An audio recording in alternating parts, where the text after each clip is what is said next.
What's up, y'all? Okay, so I know what you're thinking. Today is Tuesday. The live stream goes live on Monday. And you were 100% right. However, yesterday I just couldn't do it. But I'm here today and I got a lot to say.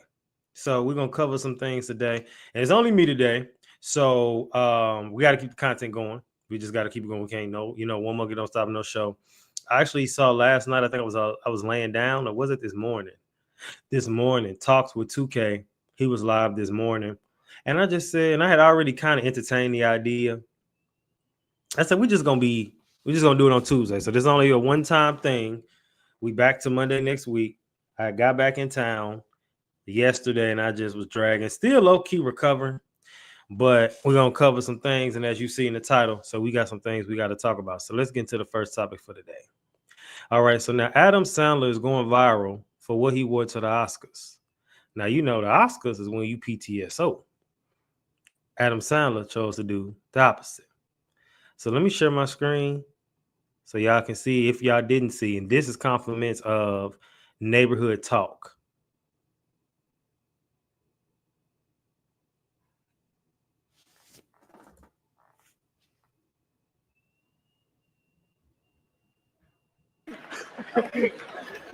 Gentlemen! One more thing! Gentlemen! One more thing! Okay. So basically, he you see what he got on. Everybody said he invited to the barbecue. Somebody made the joke, so he was just passing by. And, you know, I agree. He tired of dressing up. And it's just funny because somebody else even said he sat there all night. No one would have found it unusual. And it's just interesting to, it's interesting seeing that. And not in a bad way. Because one thing, I'm all for being the anomaly. But let's break this down. Like I said, tonight I shouldn't be before y'all long today. What does this have to do with mental health? As we know, the study of how we act, think, and feel, right? We know that. We know this by now. Now, in this case, Buddy said he didn't feel like putting on no clothes. Have you had those days where you supposed to be somewhere and you like, look, me coming is the blessing, because really, I really don't want to come, so I'm going to come as I am? Has it ever been you? That's been me for sure. And he just say like, and he made a statement by doing that. He didn't cuss nobody out. He ain't do nothing risque as far as like raunchy. He didn't say anything racist. He didn't do anything rude. He didn't call out no conspiracy theories. All he did was come to the Oscars in a hoodie and some basketball shorts. And I don't think anybody has ever done that. And we talk about confidence. We talk about comfort. Like, imagine if you did that. Would you do that? I probably wouldn't. I mean, but he done been to these events for hundreds of years, and some of us ain't never even been to one of them. You get what I'm saying? So it's like, it's kind of a little different. Now, what would I do in this situation? WWID. In this moment, I wouldn't have went to the Oscars dressed like that. However, if we want to extract what's going on, what about doing something that's against the grain? Well, that's just my nature. So in that aspect, I have to respect him because he's doing something that is against the grain, but that's who he is. This is not a role he's playing. He's naturally a, rebel. I guess you could say that's the term we want to use. He's natural. Adam Sandler is naturally a rebel. So this isn't necessarily surprising, but it's just interesting. And I feel like, in all honesty, this is something good to see. Most of these award shows have become, let's call it what it is, full of conspiracies, full of satanic performances and hand gestures, full of just stupidity, full of people looking for a moment. And one could argue he's looking for a moment, but I believe he was just being himself. And if you being yourself makes a moment, then that says something about you. That says more about you than anything else. What would Jesus do? WWJD. Jesus would be the anomaly. Jesus would stand out. I don't think he would go in the mindset of trying to stand out. He would just be himself. Now, again, I don't think that Adam Sandler did this with the intention of trying to stand out. He was just like, oh, he probably literally said, I don't feel like it. Somebody in the comments we saw was like, he's just passing by.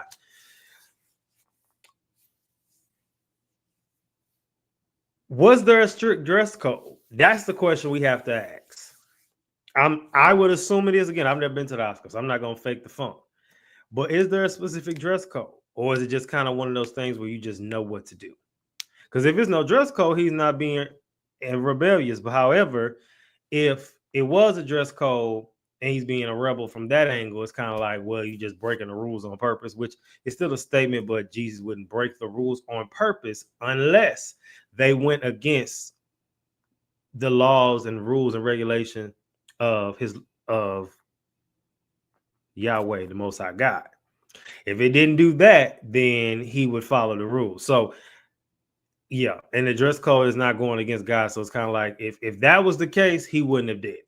If it was just like I want to be comfortable, then but I feel like if Jesus had went to the Oscars, I think he would have complied with the dress code. I believe so. Let me know what y'all think about that. WSMD, what should men do in this situation? Anytime it's called for you to stand out and be the anomaly, I'm all forward. But there is a time and a place. But in the same breath, also Adam Sandler is also a legend, so he kind of can do what he want to do. But in the same breath, it's like I would just ask, why are you doing that? Are you trying to make a point? Do you just not feel like putting on the suit? Because then somebody can say, why are you here? But like I said, he got away with that because he is a legend. Now I'm gonna ask this, and I'm gonna take it there. Would Adam Sandler wearing that at the Oscars been a funny moment if he were black?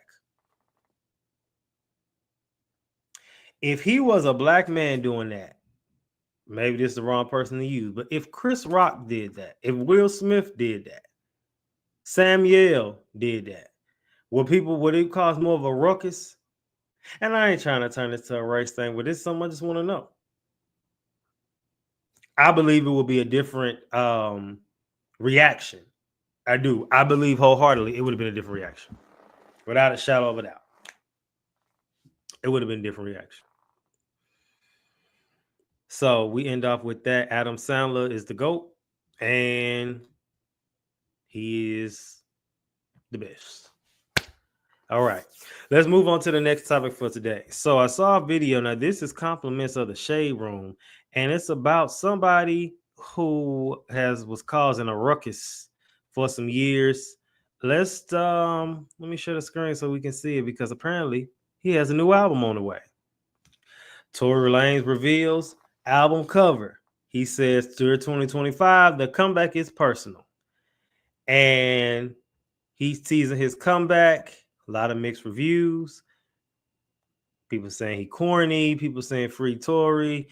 People talking about he's insecure. He's lame. People still talking about how he shot Meg. This has become a man and woman debate with this whole he shot her, he didn't. Tupac lanes. So people have a lot to say. People have a lot to say. What else? We want to keep scrolling just a little bit longer. Free him until it's backwards. 20 out of 10 is my prediction. Okay. So we can stop with that because this ain't a video. We just going through it. All right. All right. Good stuff. Let's go into the next part, which is what does this have to do with mental health? Well, according to him, the story with him and Meg didn't happen the way she said it happened. Now, we're not about to relive the Meg and Tory drama because that we'll be here all day with that. And I'm really not trying to do that. But what I will say is, look, somebody came and left after I said that. But what I will say is him dropping his album, his comeback. I'm going to say the next part for the next one. But as far as him, why did he do this? He's ready to come back. I mean, of course, people dissing him, but he ain't dissing nobody right now. Is he going to get on his new album and diss Meg? I don't know. I wasn't in the studio with him. and I'm not gonna be in the studio with him. But I don't know. But what I can say is, after you'd have been beat down, verbally attacked, and canceled, anybody, people have to go back to their corner, lick their wounds, and come back ready for their comeback. Everybody deserves a comeback. You didn't agree? Y'all don't think Tory Lanez deserves a comeback? You think he should be canceled indefinitely for like the rest of his life? Something to think about. Like I said, I ain't got this to bounce off nobody today, but it's something I want to ask the people. Now, WWID, what would I do in this situation? If I was tarnished, if I was verbally, assaulted, if I'm in jail for something that allegedly I didn't do, I would come back ready, come back for war too. You know what I mean? And when I say come back for war, that don't mean come back starting mess or trying to attack people or destroy people. But you want to come back to finish what you started. You had a good career up until that point. It's also proof of, once again, being in connection with the wrong people. Because I said for both of them, they both knew each other wasn't a good fit. They shouldn't have been around each other. I'm 1,000% sure Megan Thee Stallion and Tory Lanez both got the red flags that both of them was toxic. But like Sierra 50 Cent, people can't leave each other alone, and people like that toxic stuff. People love toxicity. And now, they're paying for it in different ways. I have had to pay for it. WWJD, what would Jesus do? Now let's get into this part, because this one I find most interesting. We always preach about redemption. We always preach about, a person being restored, a person being able to come back. So with him making a comeback, what if he came back? What if Tory Lanez came back and made an apology record to Megan? What if he came back and made an apology record? What would y'all say then? Will he still be canceled? Again, I'm sorry I was not there, and I'm not saying she didn't get shot. I'm not saying he didn't shoot it, but I'm just a firm believer that was a hangover night.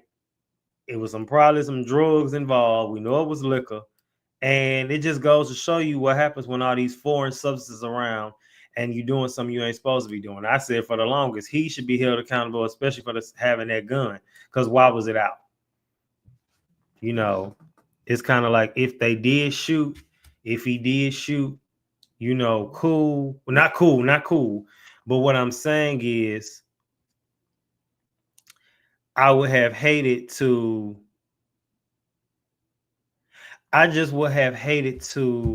him have done that for real, and then Steve saying he innocent. But he's very adamant he didn't do it, even with all the evidence. So it's like, I don't know. It's a lot. It was a lot, but it was to a lot of people involved that shouldn't have been there. And WSMD, what should men do? There's nothing wrong with posting a comeback after all you did. All I can say is, if he come back, and if he did do it, I just would like for him to just say he did it and own up to everything that he did do.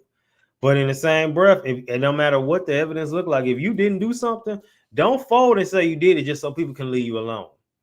I'm a firm believer God is your vindicator, and although you might not see the results when you want to see them, I'm a firm believer that if you really just allow God to move, and you're going to keep saying, I didn't do it, So, my case, I got a text the other day, sidebar story, kind of lines. And I got a text basically saying Isaiah J. Williams has been arrested or charged with criminal mischief. So I'm like, what? So I'm looking at my phone. I'm like, maybe this is a spam, but I said, maybe I'm tripping. Get a phone call maybe an hour later from the bail bonds. And they said, can we speak to Isaiah Williams? So I'm like, and I'm dancing around the question. Finally, I answered. And they said, wait, so this Isaiah Williams is in jail? I said, no, I'm right here. And they said, can you confirm your birthday? And I said, yeah. They said, okay, well, they got the wrong one. So basically, it's another Isaiah J. Williams that live in Houston. We have different birthdays, both in the same month and different years, but maybe they saw Isaiah J. Williams, June 1990. So they probably just like, oh, it's the same person. Imagine if I got pulled over Imagine if I got pulled over.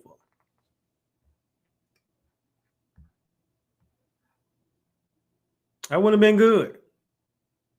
That would have been terrible, actually. That would have been horrible. All right, y'all. Let's get into the final question today. This is actually, I feel like, a follow-up to last week with Neo. And I have my theory as to why I think this is being done, because this is not the second time this conversation has come up. So I'm going to share my screen. This is Omarion on the Sherry Shepherd Show, and he's speaking on non-monogamy. So let's watch this, and then we're gonna give our take.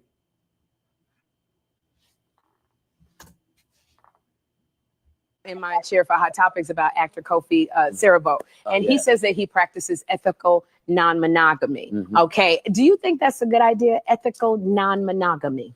Well, I will say I'm in agreement. You know, I don't know all of the backstory of those words, but I would say for me, being open is important. And also, you know, the women just truly outnumber the men. You know what I mean? And this is you're supposed to have, is this like an all-you-can-eat buffet over here? No, let me... Okay, go on explain. I'm not jumping on you. Let me just say, it's only a few good men. It's only a few good men. Right. You know, and whether or not it's a physical thing, you know, we end up fostering the next generation as well. So why not have our queens or the women? Because I was raised by all women. Okay. You know what I mean? Why not have our queens aligned with that? That it takes a village. It's not going to just be one man. You know, you could get married. That man still ain't gonna be just your man. He's gonna be, you know, there for his daughter. He's gonna be there for his mom, his grandmother. You know, so this concept isn't really foreign. It's just a little old. You know, and it's meant to be upgraded. And I love this conversation because I think when men are open and honest that they don't want to have just this one thing for the rest of their life, it gives a woman an opportunity to choose. I was talking about in my chair for Hot Topics about actor Kofi. Okay. let's do it. What does this have to do with mental health? So the study of how we act, think, and feel. You know, there's a new narrative being pushed, and it's not new, but it's being pushed. I'm going to call it what it is. I think this non-monogamy thing is being pushed. I think a lot of people lack discipline. A lot of people don't want to be committed to one woman because, well, men were technically supposed to be this. Well, and I get everybody don't believe in the Bible. And I get it's a lot of the pastors and Christian men who was out here cheating and having 2 or 3 wives and all that stuff, and girlfriends and a wife and all that and a mystery. I get all that. And I'm not gonna try to hit it with you, which I could with just what the Bible says about one man, one woman, right? I could go that route. And like I said, I'm not perfect, but at the end of the day, there's a standard we have to live by. And where I'm at in my life, I believe that I have to live by that standard as best that I can, and obviously with the help of God. And there's a lot of changes that have been made and going to continue to be made. But what I will say is, even just you just lack discipline. Just say I ain't got the discipline for one person, and it's somebody who will accept that. I'm sure it is. But you know, I think Omarion is a great artist. I think that he, if not a legend, could possibly be a legend in training. If he ain't one, he definitely has a nice, you know, record or a nice, you know, track record and all that good stuff. But I just think in that moment that is just a message that's being pushed right now. And this is the second week in a row we didn't heard something about this. And that's why I went ahead and went with it, because at first I was going to talk about this. But then I'm like, now let's talk about it, because it's the second week this is being pushed by another Black man in the music industry especially. And I just believe they're trying to really push this. I believe polyamory, polygamy, all this stuff is being pushed. But I just wish people would be honest and just say, I don't have the discipline for it. And I'm sure there's some men that do, but WWID, what would I do in this situation? So I wouldn't be in this situation. I would never do that. But what I will say is, going back to, I guess, going against the grain, got to play both sides of the ball here. If you're going to do something that goes against the norm, be prepared for backlash. We started with Adam Sandler. We started with Tory Lanez. And now we're seeing that with Omarion. Be prepared for a backlash. When you're going against the grain, be prepared for an attack. Be prepared for the opposition. Be prepared for the ops. Be prepared for people to not like it, to challenge it, and to criticize you for it. So although I don't agree with what he's doing, and I do believe there's an agenda behind this, because agendas do exist, I think that him going against the grain and standing up for what he believes in, I have to, as a man, I have to respect that. But at the same time, it's like this is just down a lonely road. And then I have to ask, because men are doing it too, what does that say about your self-worth if you're in a relationship and you're okay with them not giving their all to you? They're giving their all to other people. You know, they're not giving their all to one person. WWJD, what would Jesus do? What would Jesus do in this situation? He wouldn't be in it. Wouldn't be having multiple wives, and also ethically, morally correct thing to do. We can get into the debate about everybody's morals is different, but ethically and morally correct is polyamory ethically and morally correct? Let's roll down that low. Is polyamory, polygamy, the non-monogamy kind of lifestyle, is that ethical? Is that morally correct? I'm gonna post that. I want y'all to tell me. I want people in the comments to tell me, like, you missing it. It is this, it is that, and don't get into our ancestors did. There's a lot of stuff they did we shouldn't be doing. So let's not even go down that road. There's a lot of stuff they did we shouldn't be doing. WSMD, what should men do in this situation? Again, I am not for polyamory. I'm not for none of that, but I'm all for men being honest. And if that's what you plan to do, be 100% honest. Don't be sneaking and geeking. Let her know, like, hey, I ain't gonna be able to just be with just you. Because it's somebody that'll accept that. Somebody. Most won't. Some won't accept it publicly. I feel like some people will accept it like on the low. But, that's just my opinion. My opinion. All right, y'all. I told you it was short. When it's me, it'd be in and out. So we done for the day. I just had to get the content going. We will be doing another throwback episode this week. And can y'all believe it, y'all? We are a little less than a month away. A little more than a month away from season 9. Got some fire coming. I hope y'all ready. I hope y'all are ready. But until then, PSA signing out. Thank you for tuning in. I'll remember, keep your head up like your neck hurt. Remember who you are. Make your mind up. Don't let it make you. And always remember, I love us for real.